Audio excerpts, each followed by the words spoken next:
Hey, Olive, Arlo, and Frank. Greetings from the Big Easy, New Orleans, Louisiana. I'm at the Airbnb, my little impromptu studio, in front of a very bizarre background. Herringbone is what this is called. Like where you have, it's kind of like fish bones going up and down in rows. Today, Olive, your grandmother fed you a bottle, and it warmed my heart. You were looking in her eyes, and she was looking in yours. Now, you can only see like 8 inches in front of you right now, but you can hear voices, and I was talking to you, and I could tell that you were going like, yeah, I like that guy. That guy's pretty cool. That guy's gonna spoil me. And Arlo will tell you, yeah, well, we're gonna spoil you just like we spoil him. This is a beer from Southern Alabama, Sweet Home, Alabama.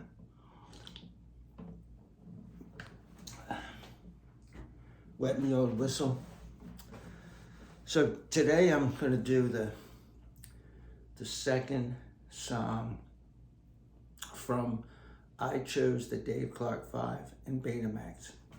So to recap, every once in a while in life, you choose something that's pretty good, but it turns out to be the wrong choice, ultimately.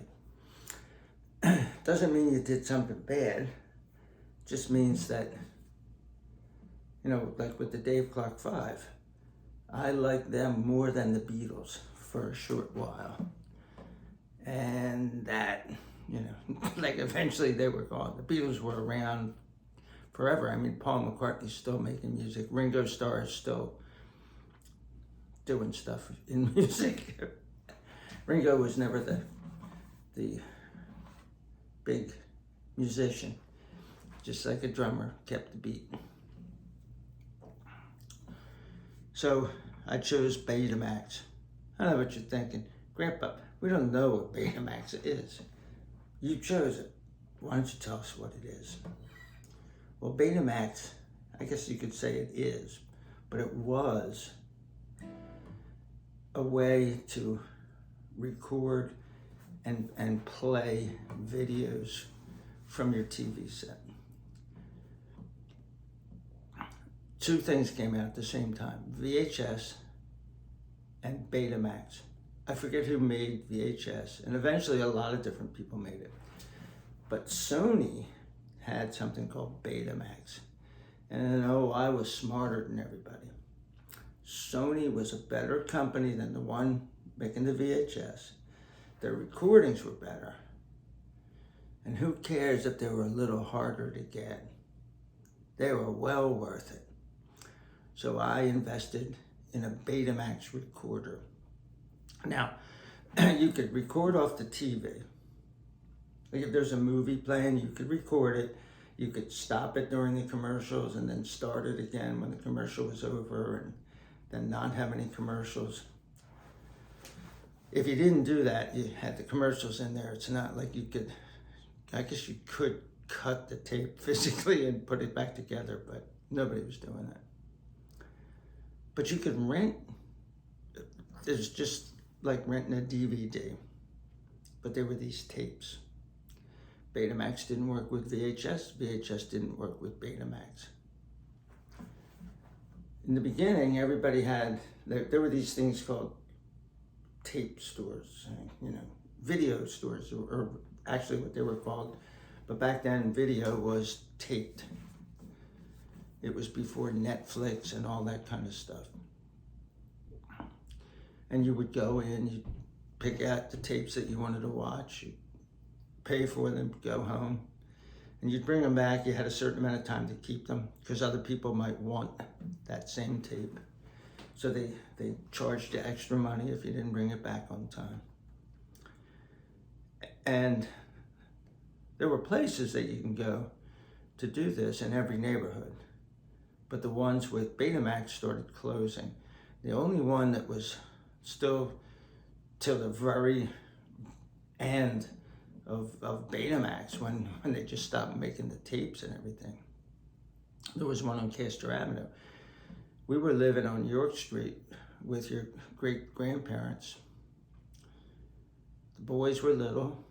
They liked to watch TV, like kids like to watch TV. Probably, we're talking about 5, 6, 7 years old when this was going on. They loved things like the Muppet movie. They loved cartoons. And so I would go up there to this place, but it was a half hour, rent some videos, bring them home. We'd watch them. Another day I'd drive up there, drop them off, get more videos. It became tiring, so I tried to tape as many things as I could off of the TV so they'd have plenty to watch. I remember there was one thing with Bugs Bunny and Yosemite Sam. And Yosemite Sam's the rootin' tootin'est, fastest shootin'est gun east, south, and west of the Pecos River. He's got this great big mustache, like, talks like this. And Bugs Bunny's always trapping him into things because Bugs Bunny's the ultimate wise guy. And Arlo and Frank, your dads loved Bugs Bunny. They both loved Bugs Bunny cartoons. And in one of them, Arlo, he tricks Yosemite Sam into going across the railroad tracks just as the train goes like bam and runs him over. And in the cartoons, like they get run over, but they don't die for some reason. And he's got this pocket watch and he goes like, right on time. That reminds me of you, but you'll know why. Probably the thing that they watched the most was something called the Muppet movie. And Frank, there was a part of it where Kermit the Frog was riding his bicycle. And I had taken pictures of Frank and Tom on their bicycles down in Stone Harbor. And your dad looked exactly like Kermit the Frog, his legs and everything when he was riding the bike. So every time they had that movie on and they showed Kermit riding the bike, it always reminded me of your dad riding his bike. The movie starts off, and I heard this song a million times. Movie starts off with Kermit the Frog sitting there playing. I don't know if he's playing a banjo or a guitar or whatever he's playing. It's on YouTube, and I'll have it in the comments. And he does something called the Rainbow Connection. And whenever I think about that time of life with your dads, I think of the Rainbow Connection.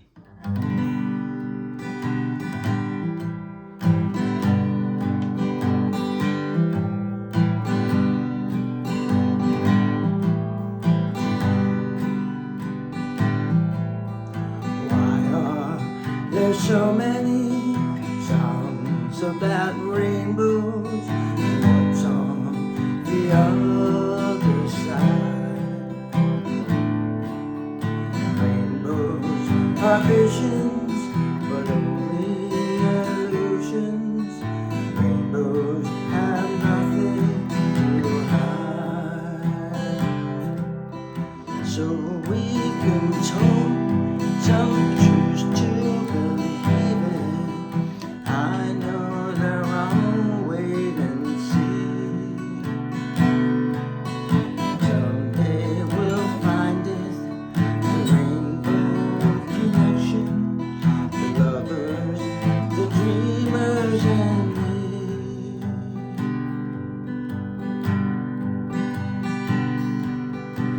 Said that every wish would be heard.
glory. It's something